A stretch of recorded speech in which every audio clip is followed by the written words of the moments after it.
And we are live. Hello, hello. Welcome to the March Town Hall. Please say hello in the chat when you join. We're so happy you all are with us.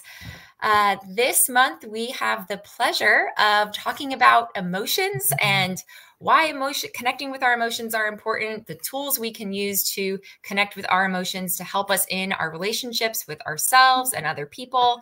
And to lead us in that time tonight, we have our host, Jerry Holy, who's a Special Olympics Virginia athlete and member of Northern Virginia YPB and works for Special Olympics up in the DC office. And to join him and us in this conversation, we also have athlete and young professional board member Billy Duquette joining us, former Northern Virginia YPB and coach Pat Delap, who is now a Special Olympics Florida volunteer, as well as clinical social worker Scott Miller to join us in this conversation. So we are so excited that you all are joining us. Please, again, when you pop in, say hello in the chat. Feel free to ask questions and engage throughout. And we are looking forward to an awesome discussion tonight. And with that, I will turn it over to you, Jerry. Well, thank you, Casey, and welcome everyone who's coming on. I know it's spring break for some folks in Virginia, as we say, of course. So I would like to start off with some of the experience I've had with emotions and such. And I actually have accountability partners in my work because I work for Special Olympics North America Unified Champion Schools. Yes, that's a mouthful to hear. Trust me.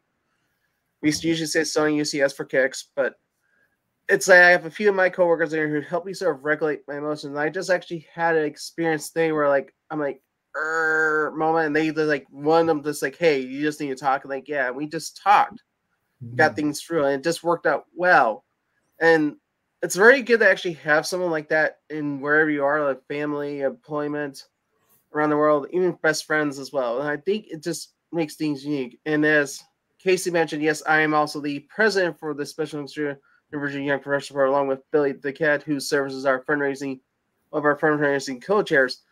And sometimes just even having that, our staff of ours will be accountable when we have rough times as well. So I think it's worth knowing that it's always good to have someone to talk to about your emotions, as well as having tools on hand as well. But before we go into that, you want Scott, Pat, and Billy, you want to talk as well about a few things as well, if you like. And by the way, Scott Miller here is actually my therapist, so thank you for coming on for this, Scott. And I also would like to thank Billy and Pat because they're very good friends as well as mine for here. Yeah, sure, Jerry. I'll go ahead. Yeah, I think, talking about our feelings, either both on and off sports field or sports court, is very helpful. Sometimes, we can channel our emotions for different things. Hopefully, not in a negative way, but more in a positive way to help relieve other people from doing bad things within the sports area. Most times, most people or athletes just need to, should stop, take a break before they actually react and stuff. So I do agree that, we have to challenge and interact how we make our emotions both on and off sport field or sports court. And segueing Billy from there and Jerry on that example today, just this talking about experiencing emotions and how we regulate them. This morning at about 3 a.m., my husky poodle was barking, and I have a 2-year-old son and a 6-year-old daughter. And if anybody has kids, you know how difficult it can be for them to get to sleep. And when the dog's barking, y'all, Maya was frustrated. I was maybe pissed off, annoyed. And so if I was going to dissect what I did that was helpful, I did something called role clarification in my head, which I do pretty quick. So, okay, what's my role? Well, I'm the dad, and my job is to keep the kids asleep. And what's the dog's role? Well, the dog must have to go outside, and that's why they're barking at me. And so I figured I could lay there and be mad and the dog would keep barking, or I could get up and take care of the dog. And there wasn't no sense in being mad at her. She maybe, maybe her belly was upset. And, well, that motivated me to get up and put on some pants and some slippers and take her outside. And I wasn't so angry after I did a little bit of role clarification and expectation management, because we're all those two things. So that was a little daily dose from my morning today. And for Jerry and Billy, I know, and coaching them and being a part of the board, the Young Professionals board with Jerry and Billy, I know with experience with a lot of the Special Olympics athletes, most of the athletes are working a 9 to 5 or some form of work during the week. And for most of us, getting in tune with our emotions during a workday is not a feasible option. So athletics and working out is a good way to get into those emotions and relieve some stress. And that's when Jerry asked if I could be a part of this, I was like, it's a great fit, because I got to see both of them throughout their competition days and practices get to express emotions that they probably have to bottle up during a work week because it's work. And I think, Scott, this is actually a good question for you. Is can you share why emotions are important? Because you actually gave a very good example, actually, what happened this morning for you. Because I'm pretty sure I have dogs barking. If anyone knows, I own 2 cats here, and one of them loves yowling, which is called, and he just loves doing it. And either one of them might pop in the background of this, folks. If you see a black cat or a calico cat, that's them popping in. So, Jerry, the question is, why are they helpful? Why they're important, actually. Important okay. and helpful actually be a good way to phrase it, actually. Well, I would say, first of all, say they're a part of our reality, so they are. So all mammals, all humans have an emotional response system. And one way I try to describe emotions is it's another source of sensory input.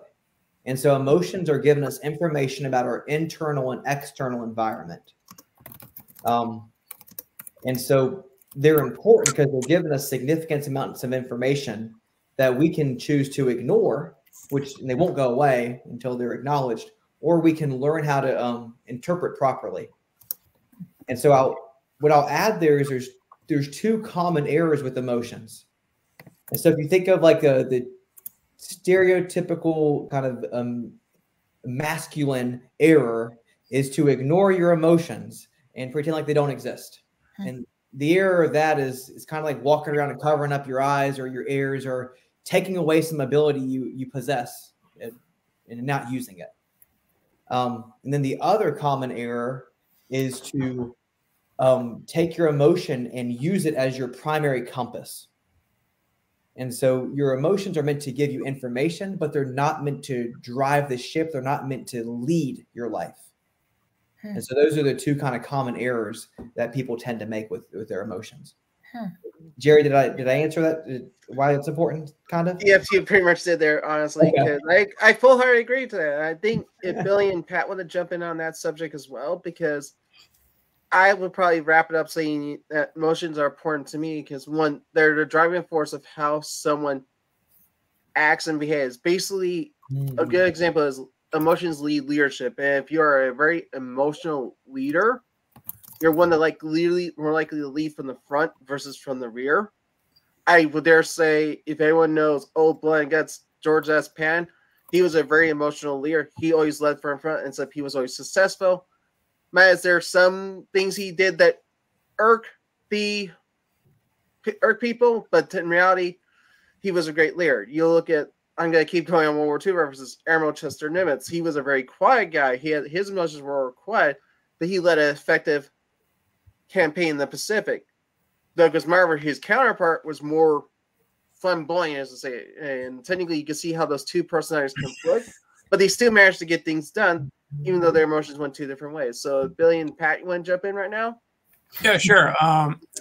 When I look at emotions, I tend to look at it kind of like as a computer. Sometimes, I look at emotions and say, what computer part could be 1 or 2 of those emotions? It could be the processor, it could be the CD-ROM drive, it could be the RAM, could be the screen, could be the mouse, could be the keyboard. And sometimes one bad emotion could lead to a failing computer part. So so we try to challenge what our emotions do on a daily process, especially within the work area, within competition, whether it's being in a social event with friends. We have to challenge our emotions to be either between positive and not negative. So that's how I see it. I agree with Billy too, because everyone has their own range of emotions when they're dealing with themselves, but you have to challenge yourself to deal with other people. And that's how you're going to know how to deal with different situations, which are going to rise different emotions with you, and how to read other people's emotions. I'll bring it back to coaching with Special Olympics. Every weekend is a practice, and you have to gauge, say for basketball, it's 5 players on the court at one time. Every one of those players has different emotions going on at any one time. And if me as the coach or / leader, and Jerry was saying leading from the front, you have to be able to read and gauge people's emotions. And as Billy said, you have to challenge yourself to go through different situations so you know how to read people's emotions and how you yourself will react to them. Yep. And I think going to that, because it feels like you could totally read, if anyone wants a very good reference, if anyone remembers the 2006 Final Four run of George Mason, where like they were more in the mindset of having fun, and when they got serious, finally they lost to the eventual champ Florida. They were just having fun. They were actually having fun with their emotions. And if you really pay to the one shiny moment, which actually does not even care much about them, other than showing LeVar Ball being cheerful and then emotional at the end, in reality, just in sports alone, it's like that. In which actually I could use a very good example of that when I would compete in the 2022 Special Olympics USA Games, which, by the way, if anyone's looking over, was my left short is actually my 2 medals and ribbon from there.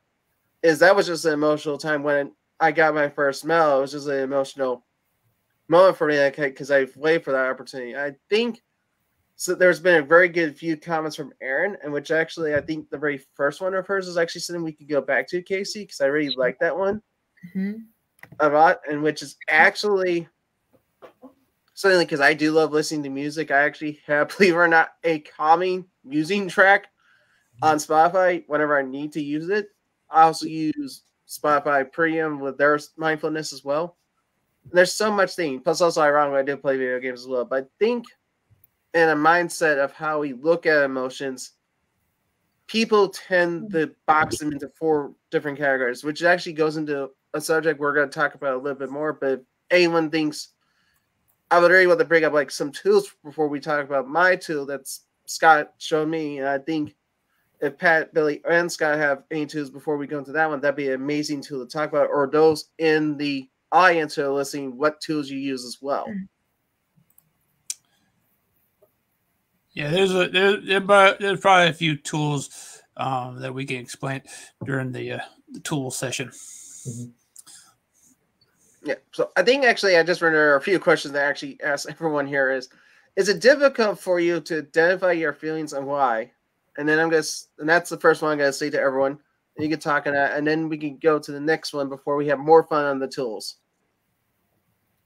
So if I repeat it, is it difficult for you to identify your feelings and why? And for me, I say yes, it is. And why is because maybe I'm just plain stubborn at times. And that's just being like, that's just human. I'm stubborn. Yeah. Or maybe I'm just not in the mood to talk about it. But like you guys or anyone listening, why is it difficult? Is it difficult for you to identify your feelings and why? Like, go into it. I think, Scott, this would be a very good one for you, actually. Well, you said something at the end there. You said, sometimes I just don't want to talk about it. And I can totally agree with that. So I would say the first question, is it hard to identify? I would say I've gotten pretty good at identifying how I'm feeling. And that's probably just the nature of working in a clinical setting and practicing what I preach, essentially. But I can identify how I'm feeling pretty good. Now, do I want to talk about it? No, not all the time. And I want to pull a thread through something Patrick said earlier. And Patrick, if I got it right, you were commenting on the idea of being an athlete and a coach. Sometimes you're working all day and you don't have time to maybe acknowledge or sort through your feelings. Did I get that right? Yep. Yeah. And I wanted to, that's a common reframe I hear. And when I think about the usefulness of emotions, understanding them, sometimes knowing when you can do something about it. So the first thing I try to teach people is to be able to acknowledge and notice what they're feeling, which doesn't mean that you're going to dive into it.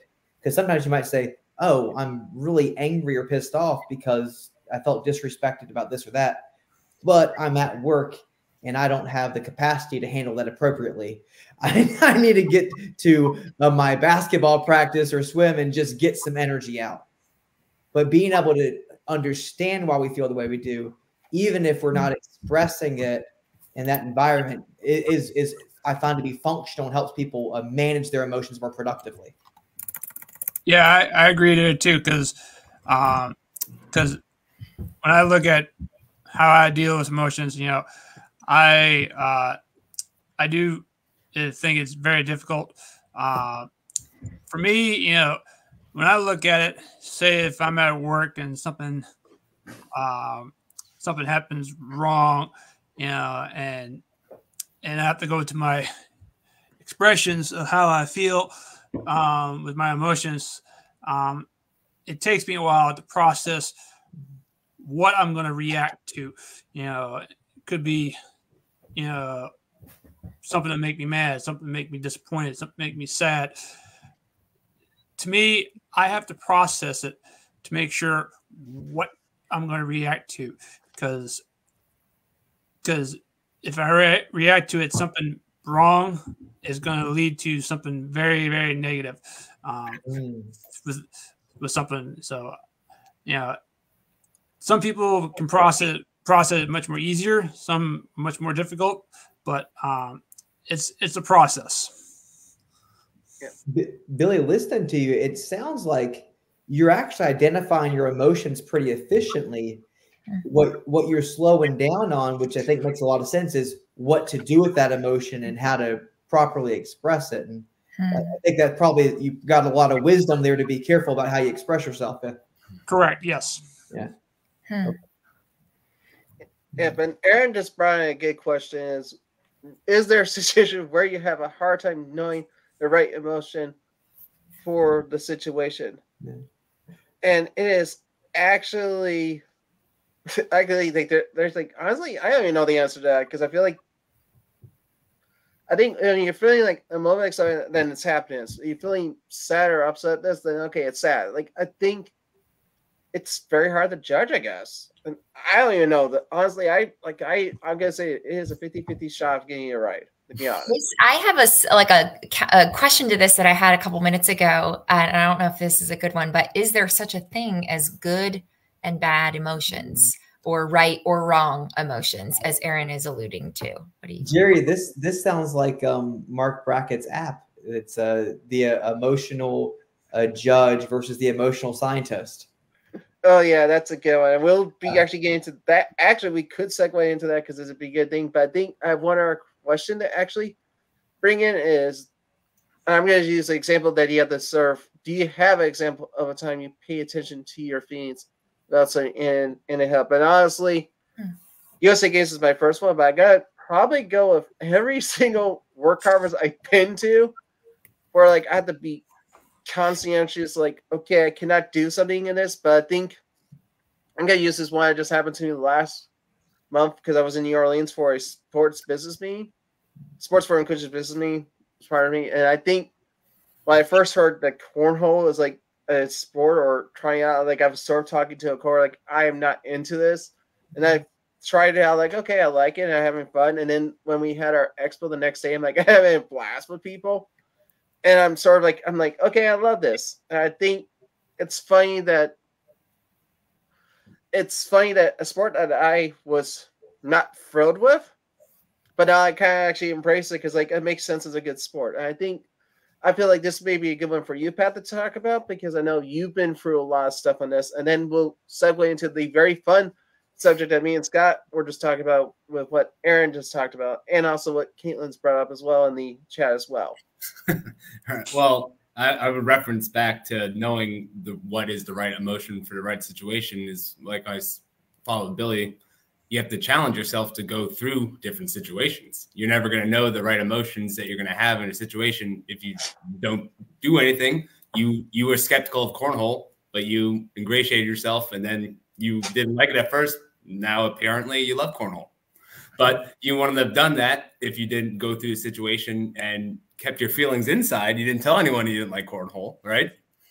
I probably told a few people, but honestly, they feel like I'm being a skeptic at that point. Though I was a skeptic at that point. Skeptic, but you went through the situation, and then your emotions changed, and they reflected by you participating and wanting to play more. So I would say finding the right emotion for the right situation only comes with experience and going through things. So it's never going to be an exact science. 50-50 might be even better odds than normal, Jerry, but you got to go through the situations. Oh yeah, learning how to air melt a bag that has 2 different sides is very fun, and just learning all of the dynamics of the sports. Like, my goodness, this is more complex than I thought it was, but I took to it. So I think this is the perfect time about actually going to the app that Scott here introduced me, which is How We Feel app. And I think, Scott, you can sort of give a background on this a little bit. Well, yeah, I think we have a little more discussion on this before. I think it looks like there's a couple of people that have some thoughts. So is it all right if we hang here for a second before we do the app? I'm okay with that. I think there's some. We have time. That's the yeah, that's fun. Go get some questions here. Yeah. And I've got a thought that piggybacks off of what Patrick's mentioning, and the question you presented earlier from I think it was Aaron. So I think I'm going to disagree a little bit, and agree simultaneously. So here's where I agree. I agree that the emotions can change, and sometimes things that you're hesitant about, or you're maybe afraid or anxious about, if you actually confront them or try them, you might end up liking them, right? And so that's where I would agree at. Where I disagree is that there's no wrong emotion. If you shift your thinking about emotions to they're informative, and so the proper question is, what am I feeling and what's it telling me? Then let's say you're anxious about trying cornhole, and you say, well, why is that? Maybe you say, well, I've never played it. Maybe I'll suck at it, or maybe my coach will laugh at me or something. You know, maybe my buddy will poke fun at me. And then you say, well, I can handle that. He's my buddy, and I'll get over it. And heck, I might even like it. And then you go on and try it. So that, I think that's where I differ a little bit, but simultaneously I'm agreeing with you. Pat, I wanted to, what do you think about that pushback? No, that makes sense. Yeah, I agree too. So Scott, it sounds like you're saying, like, if we use another example, if you were perhaps frustrated or angry with a friend for something that they said, maybe they didn't mean to say something mean, but you took it a certain way, it's not a bad thing to identify that you might feel anger towards your friend for saying that, but that it's actually, can you make that connection of how anger, sometimes I think we can associate like that's a bad emotion, or we shouldn't feel angry because that's a negative thing. But are you saying that can actually be a positive thing to recognize if we're angry? Well, I'm throwing to everyone. I think it's useful. So there's a school of psychologists that will use the phrase good and bad emotions. I'm not in that category. I would say pleasant and unpleasant. And I do that because I think that when we talk about good and bad, we think it's negative. But why I shy away from that and I use the phrase pleasant and unpleasant is because I don't know anyone that enjoys being angry. I don't know anyone that enjoys being embarrassed or ashamed. But I think it's useful. And so I don't use that good, bad. I use pleasant and unpleasant. Yeah, I agree too, because most people think that that they be angry all the time. I wouldn't think that they should be angry all the time, because they might go through maybe a few days of being angry and stop being angry like the next day or so. So it's more common uncommon, I should say. Yeah. And then to piggyback there, Billy, and then pull in case what you asked, it was something like if you're frustrated with a friend. Did I get that right, Casey? Yes, something like that. Yeah. Well, so I think one benefit to be able to identify how you're feeling is it actually gives you information. And we've actually been able to tease out specific information it gives us. So if I'm feeling angry, I know that I feel disrespected or mistreated. And so then the next thing I ask myself is, what do I feel mistreated about or disrespected about? And then I proceed. If I feel frustrated, I know that it means that I expected one thing and got another.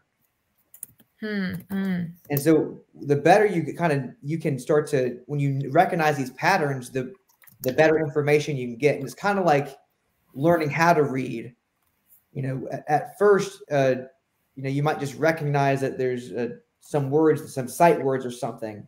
But then when you learn what those phrases mean, you can use the information more effectively. And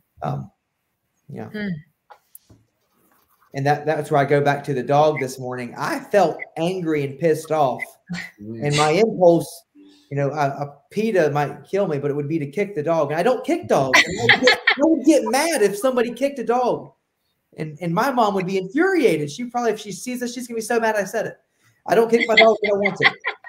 But I was angry. But when I said, why is my dog barking? Well, because she needs to use the bathroom and she doesn't use the toilet and she probably just wants to go outside. There's no good reason to be angry towards my dog.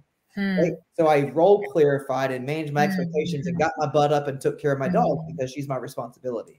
It's true, because you might be angry within an hour or so, and then like the next 2 hours or so, like, okay, it's done. It's over with.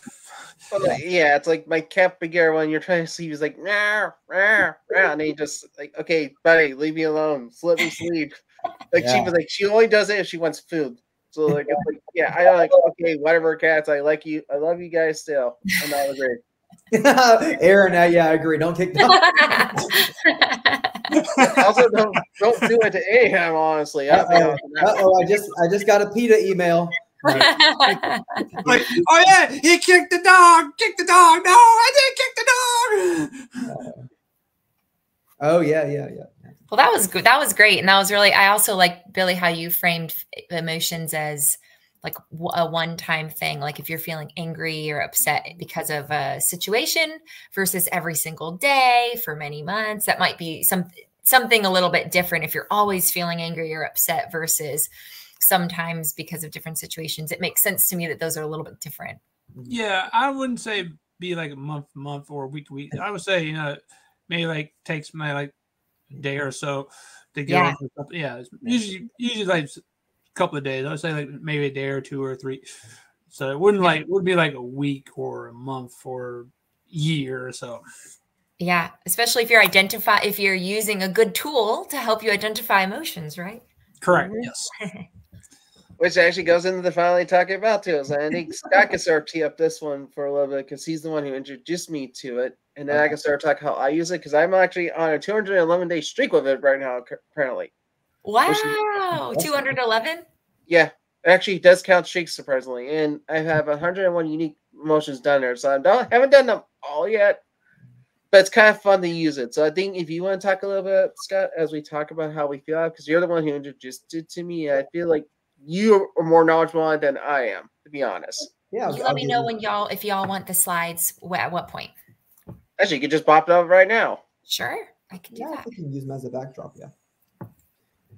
So How We Feel is an app, and it is designed. I think the clinical content is designed by a guy named Dr. Mark Brackett, and he's out of Yale, and they established. I don't want to get it wrong, but I think the Institute for Emotional Learning or Intelligence.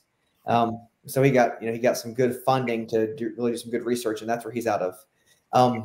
The app, and Jerry, you might know it, or we can follow up on it. But one of these social media guys, I don't know if it was the Reddit creator, but he connected with one of the creators of these big social media platforms to say, hey, I got good content, but I'm no good at, getting it out to people on social media. And so they partnered up to create this app, which I do think is pretty aesthetically, appeasing or appealing and is easy to use. And so, Jerry, I'll give a little bit more, but I do think that you're going to have some good insight from using it. The reason why I hand this out is to give some basic information on what our emotions are and how to properly use them, because we all are equipped with them. But I didn't get educated on how to use this until into adulthood. I don't think properly. Probably through sports, I started learning about my emotions and trying to channel them. But we all are emotional beings. I don't think there's good public education currently on how to properly identify our feelings and what to do once we identify them. So that's why I offered it out to Jerry. Is it gives you kind of a simple paradigm. So let me see here. It uses this quadrant of, are you feeling high energy or low energy? And then are you feeling more pleasant or more unpleasant? So it gives you this real kind of more basic starting point. And then if you see those colors there, kind of red, yellow, green, blue, it then gives you a variety of words that describe more specific feelings in that range of, say, high energy pleasant, high energy unpleasant. So maybe high energy unpleasant is like rage, and high energy pleasant is like joy or being ecstatic. Yeah, and I think I have to remember which one is my most used one. Actually, it does just end. It's like, yeah, upbeat. I think it is. Wow. Yeah. I'm not surprised with that one. That would be my number one because I'm upbeat quite a bit some days. But I think I've used it because when there was a thing that happened to me last year, and this is something you recommended to me, and I just I got used to using it so much I try to talk about it to people. I think the fun thing about it is I actually have a reminder at 8:30 in the morning, 8:30 at night, and then a midday reminder for me to check in. And it just helps me realize, hey, maybe after a workout or something, I feel fatigue, which is in the blue section. Red, I think there's an uneasy one, or rage or uneasiness. There's calm and good, okay, in the low energy pleasant, which is I feel wouldn't that be more than yellow half the time? But the yellow, the pleased and playful, or exhilarated or excited or focused, which is actually a big one I use quite a bit in work. And it's just so fun to do. I think I'm just thankful for you showing this to me, because it just, a lot of people don't even know it exists, for one. It's kind of like me learning about Microsoft Power BI for my own job. I didn't even knew about it until at least 7 years after the fact it came out. So it tells you that sometimes we're not aware of some technologies out there until literally down the road. I'm oh, cool. And this is just one I really do appreciate, because I have used it quite a bit. I've used it sometimes while I'm walking, and sometimes when I'm okay, I need to really just do a check-in right now. And I really highly recommend to everyone checking it out, because it is free to use and it's fun to do. They have some great lessons on there as well. And there's some good ones. There's even various things to sort of explain each emotion too. Now, I did recommend checking out those too. I might have to do a little refreshing myself sometimes, but it's worth it. I think sort of teeing off to Pat and Billy, what are tools you have? And I know you have some quite a few at your disposal there, Scott. And maybe in the UK, if you want to talk about this as well, actually. Well, I would actually love, before we get into any other tools, may I ask a follow-up question about this app in particular? Yeah, because I mean, you said you've checked in 211 consecutive times, or days? 211 days. What was it? 211 days. That's a very long. That you are coming up on a year. You're or more than halfway to a year. I'm curious if you can identify how 211 days ago, before you started using this app, how it was for you to identify how you were feeling a couple times a day versus now, your comfort level with identifying your feelings. Has it changed? Definitely significantly changed. I think actually there have been longer streaks. So technically I've been keeping this consecutive streak, but I think it would be over. I hope to eventually be, I wish I kept the whole year going. Unfortunately, it didn't. So this is actually, so I'm but it just reminds me that sometimes I have to check into it. But since you built in, the good thing about the reminders, it just allows me to think wow, there are times where I feel totally I'm out of whack or something, or I'm like one I just used just yesterday was fatigue from working out. Like there's some very good ones in there. I think sometimes I have a hard time recognizing what I have, and I think one of them's obviously like feeling annoyed or something. I think a red one too, I believe, in the red quadrant. So it's just remembering the moments of feeling in the moment. I feel like if you remember what it is in that very moment, it makes you feel better. I think it's just so important to recognize that, because if you don't recognize in the moment, it could end up being bottled up and you could end up exploding various forms of emotions and such. And I think when it comes to mental health and that issue, that you don't want to have all bottled up, because we've unfortunately in the media, we've known what's happened when mental health gets in there. I think we don't get enough positive stories versus the negative, because everyone focuses on the negative, not the positive, just a general fact. And I think there could have been numbers of people who could benefit from this, and we wouldn't have half the issues we have in this country, half of the countries around the world right now with some of these emotions. I'm not scientifically proving it, but it could have benefited though. Yeah. Thank you for unpacking that a little bit. I like how you identified that especially in the moment, that sounds important, significant. So yes, I'll leave it to other tools now, but I was curious about more, Jerry. I wanted to follow up there before we switch as well. Jerry, you had a quote at the beginning of our meeting, and it was something like emotions are a driving force in our behavior and acts, or let me see, how a person acts and behaves. And then there's another question: why are emotions helpful and important? And so I think like the benefit of this app is if you're someone who's like, I don't know how I feel, I don't think about that, or you're like, I don't have time to think about my feelings.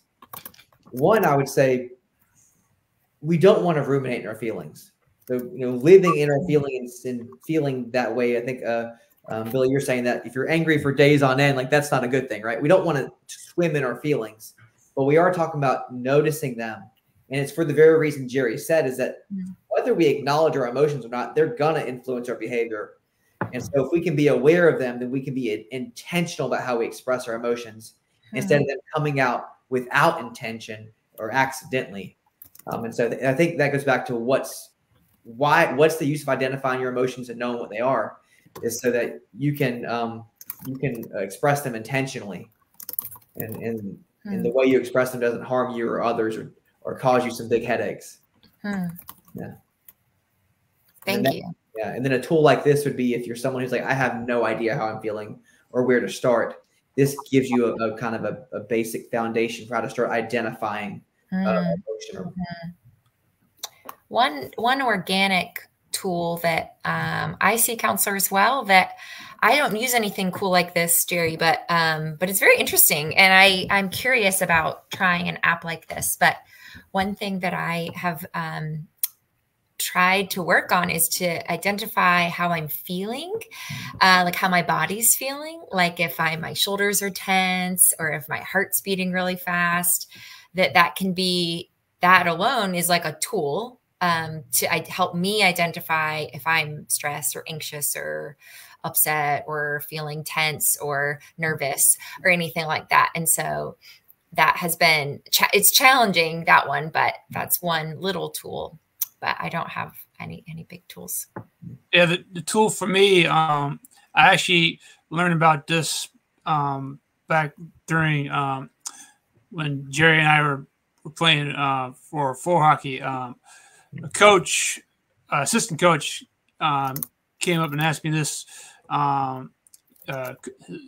His last name was Coach Dominguez, and he told me that breathing can actually help a person to be more positive and calm. So he showed me an app called Breathe, and I've been using it for like the last week or so, and it's been very helpful for me because it relaxes me, it calms me of any stress or any negative thoughts or negative emotions that I have for anything. And I tell you, it actually helped because last week, I had a very bad day at work, and I had my league bowling at night, and I used the Breathe app for 5 minutes after warming up, and it helped me be much more calm and relax during my league night, and I had the best night in my league so far to date. And it really helps because not only it makes you calm and relax, but it makes you, depress all the negative stuff throughout the day. And I don't have an app or anything like Jerry has, but for me personally, it's always been dealing with feelings, work to work, day-to-day work basis.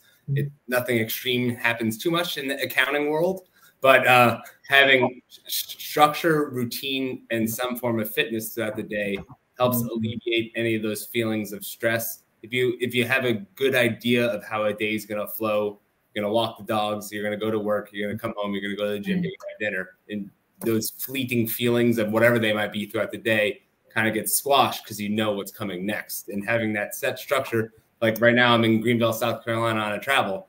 I knew I was going to work out in the morning. I know I have a lot of meetings. I knew I had this tonight. If I'm feeling anxious throughout the day, I know I have set things in line, and that just helps calm some of the anxiousness you might have. And Scott mentioned that earlier too, and I just put it in the chat about expectation management. It sounds like a little bit like that too. Yeah, so I want to respond to Patrick and Billy there. So that makes a lot of sense. The idea of routine, Patrick, because you're taking the chaos, right, the unknown, and you're ordering it to the best of your ability. And we all know that things can happen. And Jerry, you called it something earlier. Maybe it'll come back to me. But essentially, the unknown, when the thing happens that you least expect, those things will happen. But when we can make order or make sense of our daily lives as much as possible, it does reduce this kind of baseline anxiety or tension. And then Lupin and Casey, you were talking about these physiological markers. So what you'll notice is that when you start getting in tune with what you're feeling is that you'll notice that they have a physiological symptoms or physiological effect as well. And so then Billy talked about this breathing. So just like emotions influence our behaviors and actions, our behaviors and our attention can influence our emotions. Right. So then Patrick talked about you have a tough day at work and you're going to walk your dogs, or maybe you're going to go work out. And that behavior of working out, the behavior of engaging your dog or breathing, Billy, like you said, breathing, the intentional behavior can then shift your mood state or your emotion. And so it's a two-way street. And then why is it important to understand that? Because then, well, you can live your life more intentionally and not be at the whims and mercy of your fleeting emotions, because that's chaotic. And then it causes lots of stress. Right. Yeah. That's very helpful. Okay. I love that. And I love that example of the breathing. I think that was great. So many cool. Oh, and that goes back, Jerry, she talked about the GMU Final Four run. So when they were playful, they're light and they're loose, right? And then you're in this free spirit. But when you start to get serious, the physiological response is you can physically have full muscle contractions. And well, then we'll go to Patrick's expertise. Well, if you're a basketball player, do you want to be loose or do you want to be tight? Yeah. Probably. Or you want to be like Caitlin Clark, who surprisingly makes $3.1 million in NIL deals, apparently. But hey, good for her. I'm happy for her. And I'm sure if you look at how I'm gonna actually bring in basketball analogies. I don't know why I just like to March Madness, I guess, right now. If you look like a Caitlin Clark, Cameron Brinky, some of the best players in the women's game, like they're very close and fun. I think they enjoy themselves. I think on the men's side, I think it's really the emotion of having fun versus this. I think looking at just the women's side of the bracket right now, where I know the dread LSU Iowa rematch up is going to happen. The question is who's going to be in check of their emotions, because if anyone recalled the end of the South Carolina LSU women's title game, emotions just went flying everywhere, and basically no one could control themselves. I think Coach Don for South Carolina actually encapsulated very well what happened, and sort of goes on being more positive what happened. Whereas the LSU coach, who many people already know who she's like, all right, I'm not Kim, I can never say is what a totally different direction of it. But there's also, she's done some interesting moments too. Like just recently, I think there was a picture of her sort of giving a pep talk to one of the Middle Tennessee players. How she was doing, like it could be interpreted various different ways. But like you look at how all these players do things, and it's so much fun thinking about it. And I think one thing about it is because I'm in an R phase right now. Imagining an R having a shock face or having a GER face, that's a pure moment of it telling you like what the heck's going on. R's are a very fun way to talk about emotions. Like animals can convey it very well. I think surprisingly, and I just found this back out randomly, that cats have 300 facial expressions and they all look the same, but pretty sure they express it more in their tails and their eyes. It's the nuances, ironically, and everyone totally forgets about the nuances more than anything. I don't know why, they just do. Well, Jerry, for one, that Mason run broke my heart because I'm a UConn fan. If you remember, my parents went to UConn. My dog's name is Shabazz. So, oh yeah. But that goes back to your basketball analogies. When I'm coaching 5 individual athletes, you have to gauge each individual's emotion. But you can't do that unless you have your own in check. Because if you're too emotional to an emotional player, you're going to have the LSU situation. Yep, I agree. Or we can have basically how the men's is going right now. I think North Carolina playing well, UConn, Houston, and Purdue. I'm actually rooting for Gonzaga, ironically, just because they're mid-major. But if you look at how everyone's playing right now, just look at the Oakland player beat Kentucky. Like the guy's like amazing, and like I know they got beat up by NC State, but if you look at these guys all these people need to be happy for what they did. And I think this is an opportunity to say like, hey, going back to that, mental health and emotions are important. You just take things in stride. Honestly, with my medals from USA Games, I took them in stride, being happy about it. When I actually found out I was selected, a lot of people know me for being chatterbox. I was the complete polar opposite when I found out. I was just like dead silent. And even when I was walking into opening service, I got emotional. And David Thomason, who's our president for Special Olympics, I said, well, why are you doing it? I'm like, it's just so all these emotions are going, he's just take it in. And it was like a moment for me to take it all in, because after winning that first, actually placing silver medal in my 100-yard breaststroke, my mom and I were just literally having an emotional moment. My dad and stepmom were there, and like mom says she was very proud of me, and I was just breaking down in tears. I wish ESPN caught that, but ESPN don't care about gold medalists apparently. But that's just the love of the sport, and it's just the raw emotion of things there. I think a lot of people don't get that. I think that's what sports is. We're constantly talking about sports here, but sports is the main drive, is the catalyst for such things. But if you look at it, we have raw emotions for everything. Like my brother just got married last October, and him and I actually had a brief moment where basically he knows I don't like to be called, because me and my dad had the same name. That's why I used my middle initial. He hears, yeah, that's my bad. But me and him both understanding, sure, because we grew up doing sports together. My sister understands it to the degree too, because she got emotional with watching me compete in USA Games as well. There's so much emotion, moments of happiness and sadness, and I think the people, I'm gonna say this not because I'm trying to avoid a certain subject matter, is that some people drive emotions to do some not so good things, and people know what can happen to that. I think we should not let such things happen. We should be dictating our own plans about the moment and process it more than basically just go on instinct. Well, that's the purpose of Special Olympics, really. Sports is the great equalizer. Growing up, I mentioned my older brother, we didn't relate on most things in life, but being from Reading, PA, we related on watching the Eagles play on Sunday because that was our passion. Our parents went to UConn, so we watched every UConn game together. Sports was our equalizer. That brought us together, just like it brought you, me, and Billy together. Yeah, I agree on that because sports is what, drives me and my sister. When we growing up, we were growing up in times, watching, good baseball games and basketball games. And once, we got into Special Olympics, that's what drove us to what we are today, being great competitors. And I'll comment on what Jerry said. When I received my my Athlete of the Year award, back when Rick Jeffries was the president for Special Olympics, I was feeling very excited, and my family were excited of seeing me, cherish this moment. So, yeah, I do think sports in general, can make people's emotions, good and bad, all together.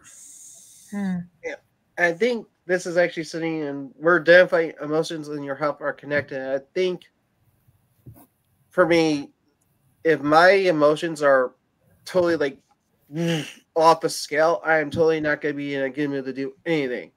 And like the reality is, like, one, I rather be in a more happier mood and actually work and be able to work out. Like this today, I had a 4 o'clock call and I wanted to go running and I'm not sure. I'll save it for another day. But I still went on a very long walk to decompress because I realized I still need to keep myself in check because it's needed. Because one of the things I enjoy doing is actually just exercising, and I think our health and our emotions are connected regardless. Everyone thinks they're not. That's why what it's called mental health in this case. And I think, Scott, you can sort of tap in on this as well, is that they're both interconnected no matter what, because our physical health, mental health need to all be in sync, because otherwise if one's off, the other one throws everything off kilter in the end. And I think, because I'm no licensed therapist to talk about it, but that's how I look at it, is they're both basically a scale in which if one's higher than the other, they're not balanced.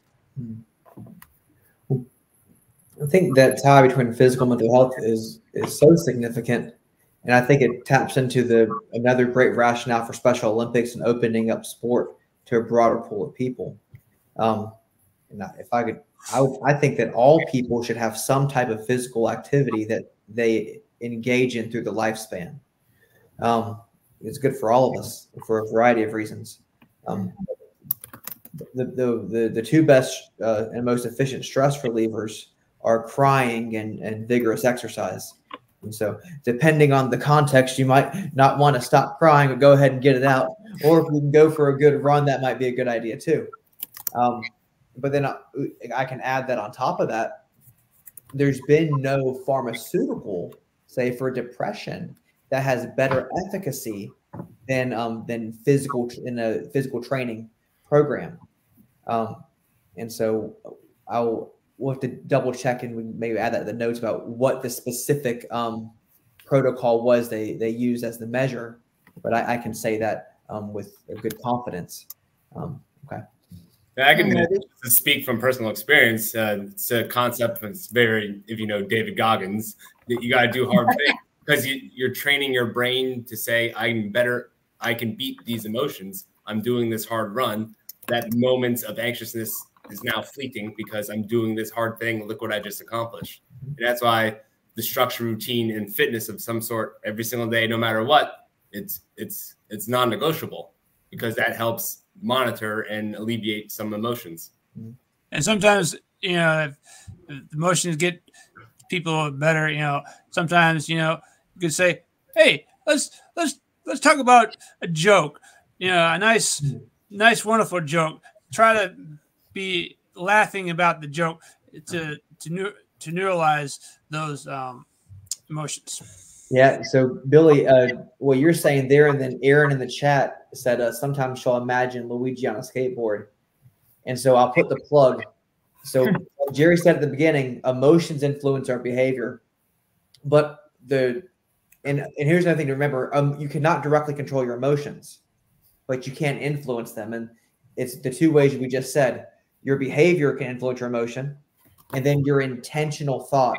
And Billy, that's what you were just saying with thinking about a joke, imagining Luigi on a skateboard, imagining an otter, right? So having a funny visual to think of when everything's falling apart and you just need to hang on is a good way, as you put, Billy, to neutralize that unpleasant emotion.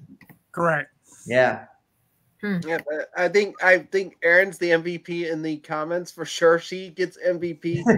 Yes, we're about to give out an award. Erin, you just got yourself an MVP award. That's a big shout out from someone like me. It's really fun to look at things. And I know Caitlin just brought in a very good comment too. I think I like to wrap it up on a very positive note. I know I would serve easily because if anyone knows, I actually host a podcast show myself. I never brought it up in the show until now. Is this a paid advertisement? I was thinking about it, Jerry, when you said there's only bad news. I was thinking about good vibes. Yeah, good vibes. I know. The Good Vibes show, folks. Too, I highly recommend listening to it because one, it actually kind of is my way of sort of getting out some negativity on me, but also telling people, hey, everyone deserves appreciation, support, positive, uplifting lives. Billy's been on the show. Yes, I highly recommend people listening to it. I just think that's a great thing. I know I would totally throw a sales pitch in for it, but it's an amazing thing to tell people that some people could take their emotions and do something productive. And that's what I did during COVID, and I've kept going with it. I'm actually coming up on my 4th year of hosting. I'm already in my 11th season. I feel it's like ages since I did it. So I just recommend to everyone, find a very good way, the outlets of physical activity, podcasting, playing video games, you name it, just do it. Just get those emotions out because sometimes you just need to get them out. I love it. Put them in an app. That too. This has been great. Thank you, Jerry. Thanks, everyone. This has been really fantastic conversation, just hearing what everyone has to say. Jerry, I'll let you close out, but if anyone else has anything that you'd like to contribute before we end, then please do. Yeah, so everyone wants to go first before I do my closing monologue. Be my guest. Yeah, it was very nice to meet each of you, and I enjoyed chatting with you tonight. Yeah. Absolutely. It's good fun, catching up with you, Coach Patrick, down in South Carolina. Yep. So I think when I can encompass this whole conversation, which has been very good, is that sometimes we need to understand that our emotions drive everything. And I think I wish there's a famous quote that Ermo Nimitz used. It was it was like, so I have to remember the phrase, but it's actually referring to the Battle of Iwo Jima, whereas uncommon valor was a common virtue, in which literally the emotions running through that whole battle, in which everyone thought it was going to be a cakewalk, and if anyone reads up on history like they do, you realize it never was. That every man, every Marine, every corpsman, every person who was involved in that operation did something. And I think emotions are uncommon valor that we need to realize they are a common virtue for ourselves. And I think we have to remember our emotions are validating, our mental health is important. And we always have to make sure that. So I always highly recommend people to find that certain person to be your accountability partner. Use an app. You host a podcast. Do sports. Do what you need to. Get it right now. Unfortunately, my cats never showed up, but I'd be totally holding Bagheera right now. And someone would say, have a emotional support stuffed animal, which actually I have one called Oscar the Artist. So I think it's so fun to know that our emotions are an important thing in our lives, and it's all right to feel them. We just sometimes have to appreciate the moment we live in. And I think that's what you take the opportunity to do. Appreciate the moment and understand those emotions. Because if you don't, you may not get a second chance at it. And I think I appreciate every moment of my day. Even there's times where I have negative thoughts. To be honest, everyone does. Just take that moment there and pray, hey, I'm appreciated. I am loved. I am respected, all that stuff. Because in the end, people value people in the end, and that's what we are. Some people may not, but in reality, we should all value each other as human beings in the end. Thank you so much. We appreciate it. Thanks all who joined. Thank you.